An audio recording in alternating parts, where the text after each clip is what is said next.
Hi, hello மக்களே! நம்ம இப்ப இந்த வீடியோல என்ன பார்க்க போறோம்னா, ரொம்ப ரொம்ப முக்கியமானதா பார்க்க போறோம். பல்வேறு கோட்பாடுகளின் தந்தைகள் பத்தி தான் பார்க்க போறோம். அதாவது ஃபர்ஸ்ட் என்னன்னா, வில்ஹெல்ம் உண்ட் அப்படிங்கிறவங்க உளவியலின் தந்தை அப்படின்னு சொல்றாங்க. கேட்டல் அப்படிங்கிறவங்க முதல் உளவியல் ஆசிரியர்.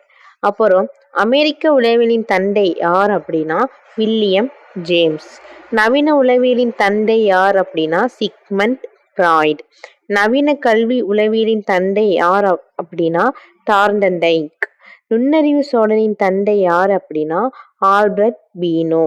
சமூக உளவியலின் தந்தை யார் அப்படின்னா லெவின். மனிதநேய உளவியலின் தந்தை யார் அப்படின்னா கேரல் ரோஜர்ஸ். நடத்தையியலின் தந்தை யார் அப்படின்னா ஜே.பி. வாட்சன். மருத்துவ உளவியலின் தந்தை யார் அப்படின்னா மிஸ்மர். கல்வி உளவியலின் தந்தை ரூசோ. கெஸ்டால்ட் உளவியலின் தந்தை மேக்ஸ். மறதி வளைவு பரிசோதனையின் தந்தை எபிங்காங்ஸ். ரொம்ப ரொம்ப முக்கியமானது, குறிப்பெடுத்து வச்சுக்கோங்க. தேங்க்யூ.